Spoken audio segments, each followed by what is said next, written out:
Hey, pumpkin baby dolls. TreVon has shown me something very interesting on his YouTube video here. He is shocked at what he saw with XRP. XRP got sued by the SEC in Christmas of 2020. And here he is looking at the chart. I'm going to play for you the video. He's looking at the chart and watch him get confused, surprised, shocked that he did not know that XRP was going up the whole time. XRP did, from this point down here, baby dolls, XRP did a 1,000%. I'm going to show you right now, actually. From down here, it went up 10x. I'm not kidding. From about 15 cents to like $1.50. I'm going to play for you the video right now. You're going to see this in action. Damn. It's back here? It's been a long time. Here we go, right here. Look at this. This is when they got sued, yo. Really? Look at him. Look at him. He's so confused. That shit been going. It was going up the whole time. Yeah, man. Oh, maybe that was because of flare. No, look, he's in shock. He's in disbelief. Yeah. So it went up the whole time, actually. I told you, baby doll. See, XRP went up the whole time. Let me show you further. So have a look right now. This is the XRP USD chart, and we can check it out in terms of looking at what the SEC did. Bang, here it is right here. You can see that was the SEC move. Now, I'm going to actually see exactly when the date came out. I want to know the exact size of the move. Very interesting to have a look at. The official statement from the SEC was on the 22nd of December, 2020. That was here. Look at this, 22nd of December. So I'm going to start it, and we want to see how much it closed down right here. What did they do? They sent it down around 66%. Fascinating, because I'm not kidding. HEX, PulseChain, PulseX went down 66%. You don't believe me? Let me show you. And Pumpkin, you know I love and respect you. I'm actually doing this live. I did not check these numbers before. This is the Pulse chart. I'm going to grab it down here. Look how much it went down. Oh my gosh. 66%. What the hell? Exactly. Like, friends, I'm not telling you it's the exact number. But oh my gosh. Wow. 66%. What about PulseX? PulseX would have got hit harder. How much did it go down? It went down 69%. 68, 69%. What about HEX? How much did that go down? We'll have a look at that. The total candle went down, bang, 70%. Wow. 66 to 70%, exactly the same as XRP. Look, XRP became extremely wrecked poop because of the SEC, those clowns. Okay, they're a corrupt organization. They're not doing their job properly. They're here as a puppet wing arm for the US Fed. We all know this. No surprise to us. We're in the then they fight you phase, you know? First they ignore, then they laugh. Now they're fighting. After we're done with the fighting, we win. Probably towards the end of the decade, but we're in a fight you face, and we're probably going to see the Trojan horse, friends. That's why we are in then they fight you phase. That's why my fundamental thesis is we are going up. We're going to get everybody excited. Everybody thinks new bull market starts. Nope, that's the top. We'll probably see the S&P 500 roll over. We'll probably see the long-awaited US recession. Finally, things start to crack later on, just when everybody's convinced that everything's going to be great again. So XRP, when it dropped, you probably want to know, how high did it actually go up from that absolute bottom? Well, juicy, man. Literally went up 1,000%, a 10x. See, TreVon is shocked. He's like, what? It was going up the whole time? Yes, it was going up the whole time. The reason why TreVon is shocked is because the bull market had all these other narratives. Nobody cared about XRP. XRP is in its fourth cycle. That's why I keep telling you, baby dolls.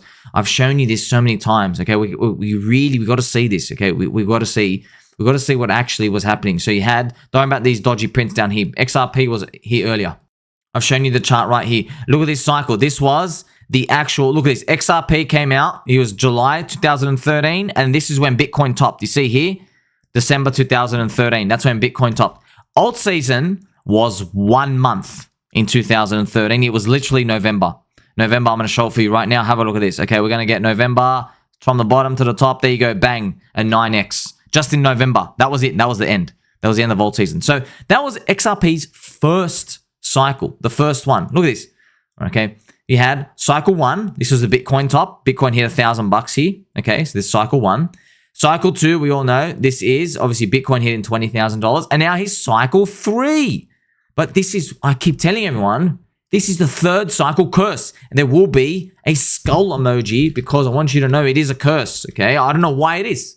I've made videos about it. GCR, yes, the actual Grim Reaper, one of the greatest contrarian investors will probably ever witness or get to sniff when he returns back to Twitter. Leaderboard trader, very respected in the community. He even gave me a shout out and basically said, look, he even talked about, I've made videos on this. He talked about humans, we learn the game.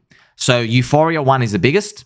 Euphoria 2 is second, and then Euphoria 3, it's all gone, okay? Now, don't focus specifically on these numbers. Yes, Cycle 2 did more than Cycle 1 for XRP. It doesn't really matter. All that matters is the overall general sentiment when it comes to Bitcoin and its returns diminishing over time. So, you know, we might say number 1 here is small, but for all we know, maybe I think the XRP ICO could have been like down here for all we know. Maybe they're up 1,000x, right? So that's just the chart printed. So it actually probably did give them a big return, but we just weren't able to visually see it. So you learned something today, man. Have a look at this. You now get to see XRP. It didn't do what you thought it did.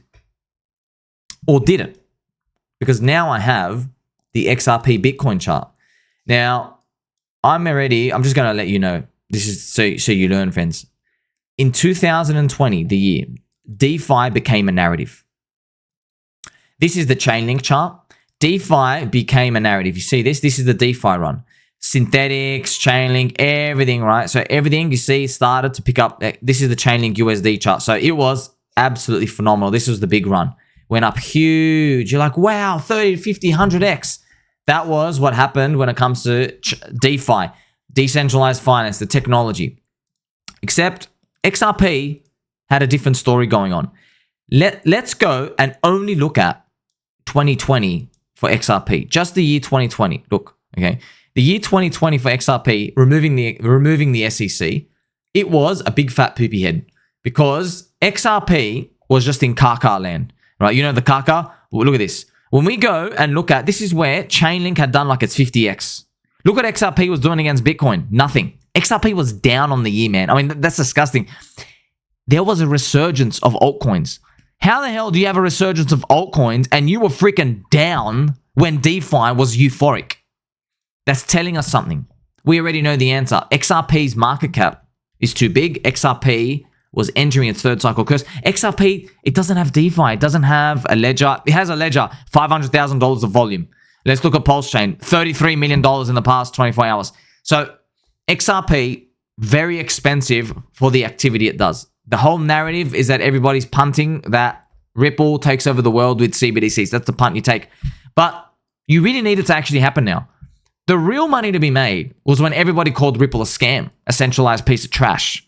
That was when the real money was made. So I'm going to here twist what you think is real, friends. Now that XRP is respected and earned its respect in the community, it's not going to give the returns it used to give. It might go up, but the best time to get an XRP when it was completely ICO, fully pump and dump, we don't know what the hell's going on. That's the best returns you're going to get. That's when the risk is. Now there's less risk, you know? So look what it did. XRP in that 2020 season did nothing. And so the SEC sent it down and then it came up. So it actually just hasn't gone anywhere. It's just been sitting around. But obviously there's something more sinister going on. It has gone somewhere. Ripple have got the inflation and they have been dumping. So Ripple have made their money. It's just that the XRP holders have got nothing. You can't stake it. You can't use it as collateral anyway. You can't do anything with it. So that's the full story going on here. So now, of course, we're going to explore what happens with the SEC attacks on HEX, PulseChain, and PulseX. And thank you very much, friends, for liking, subscribing, press the bell button, or press my belly button, press your belly button. I appreciate every single one of you. And of course, please keep your posture straight for this one. When I click this video, Chainlink avoiding the SEC, what happens with Pulse, PulseChain, PulseX? I have this video here. I go through every coin in the top 20, top 30, just to show you the biggest coins, what we're looking at.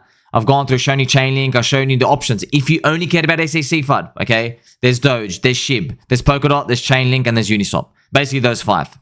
So, not saying to get all of them, not saying to get any of them. I'm just arraying you of the information here. And also go through the XRP video here and XRP chart.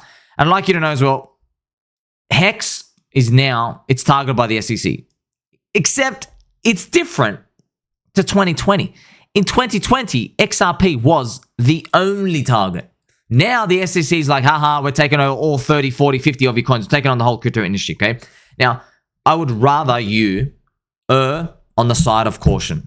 I don't want you to say or jinx it and say, well, none of this even matters, okay? Because at the end of the day, we don't really know. They have added risk. They have added risk. It would be better not to have the SEC even talk about you rather than have them talk about you.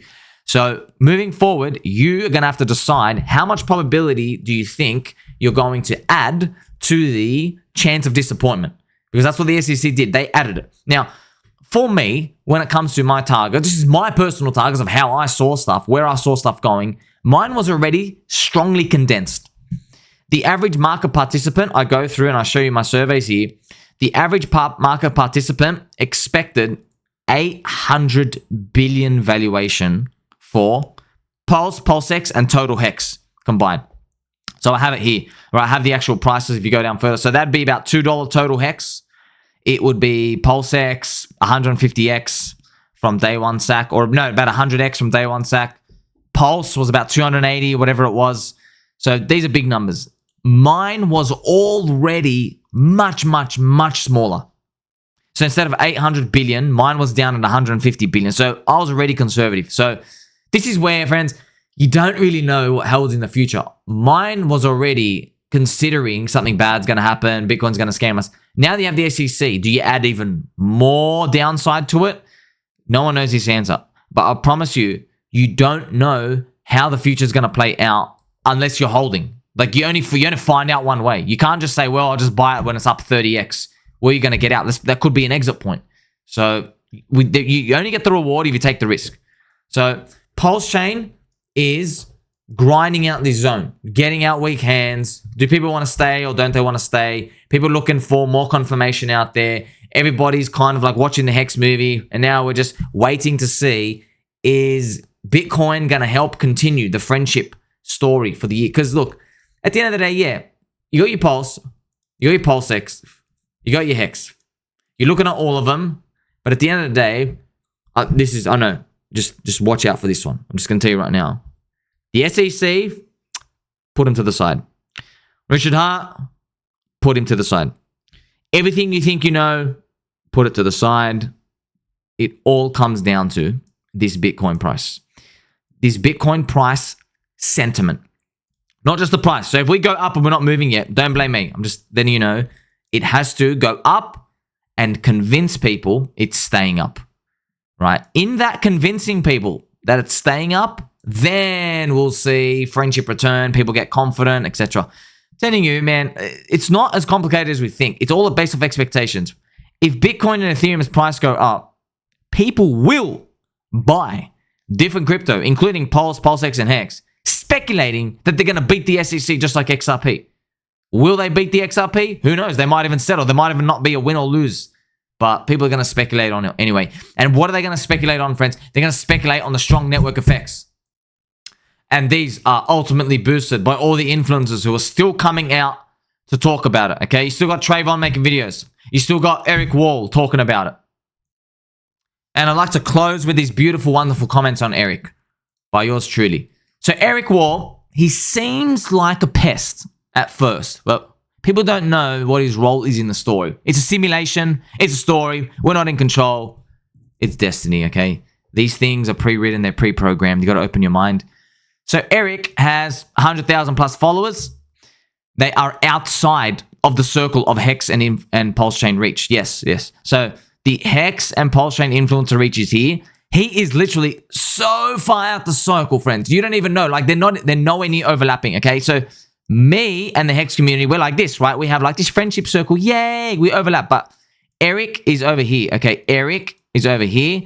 And over here is PLS and HEX community. Eric is the bridge. Do you understand me? He is the bridge. He is linking. This is the Bitcoin circle, okay? And this is the Ethereum circle.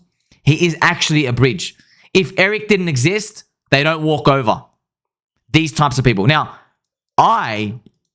you may recognize me. I've made a YouTube channel for bridging. I'm like, you know what? Let's all learn and grow together, because all these VC insider pump and dump trash scams, these Bitcoin maxis and the Ethereum maxis who get all these angel investor allocations, who keep just saying, la, la, la, la, we're the best, we're the best, we're the best, buy my coins, right? They're all just a bunch of hypocrites. We've had enough of them. And the leverage trading and all this trash. They all bag out one. The Ethereum maxis bag out Bitcoin maxis, but the Ethereum maxis are getting all the insider ICO allocations for being fake advisors, and they're dumping anyway. And then the Bitcoin maxis are calling poop coins trap, but the Bitcoin maxis, friends, Bitcoin maxis are getting insider allocations to the Bitcoin companies. It's just instead of giving out a poop coin, they get all the ownership. And I could go talk about any other community. It's all the same. It's all a game, man. We're all game. There's games. There's a boss at the end. You start level 1. You get your little sword. You run around in the world. You try to find a team. It's a game, man. There's risk and there's reward. Okay? Did you choose Pikachu? Did you choose Charmander, Squirtle, or Bulbasaur? There's risk and reward. Cerulean City is water. You understand? Charmander's not going to do good. You have to consider these things, friends. What type of Pokemon is Eric? Okay? So he has a different, unique reach. He's a crossover of the tech appreciators. Now, I know tech appreciator sounds pretty boring, but it is there. It's an asset, man. It's an asset. It's diversification. When prices rise, that same audience, they will latch onto Richard Hart talking points. I'm going to make another video about this next time, because Richard's smarter than them. This is what it is, right? I'm an observer on the outside. I don't care, okay? I'm just saying he's smarter than them. He knows the principles he's chosen to latch onto that Richard believes in. They're so universal. You have to agree with them. And by definition, you have to agree with him. It's just a matter of time.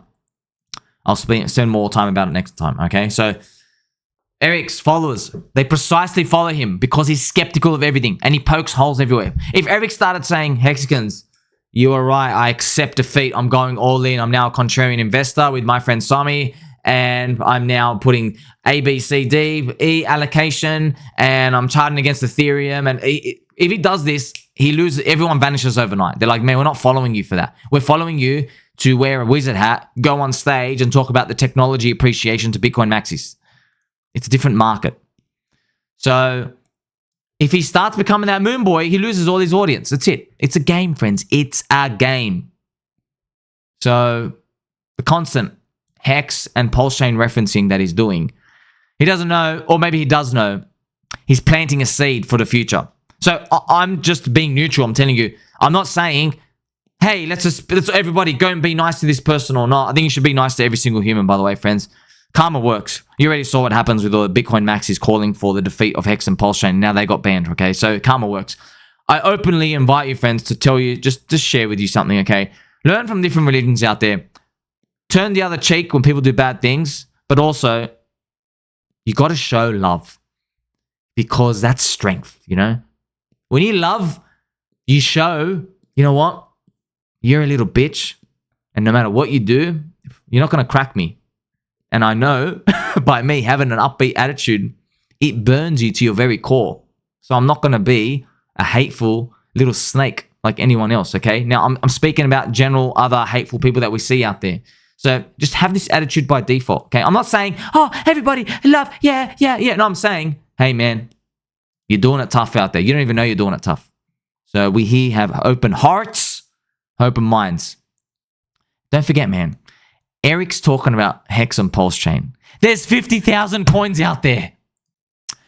In fact, there's so many coins, CoinMarketCap had to remove the number of coins from the top. It broke 20,000. They can't keep up.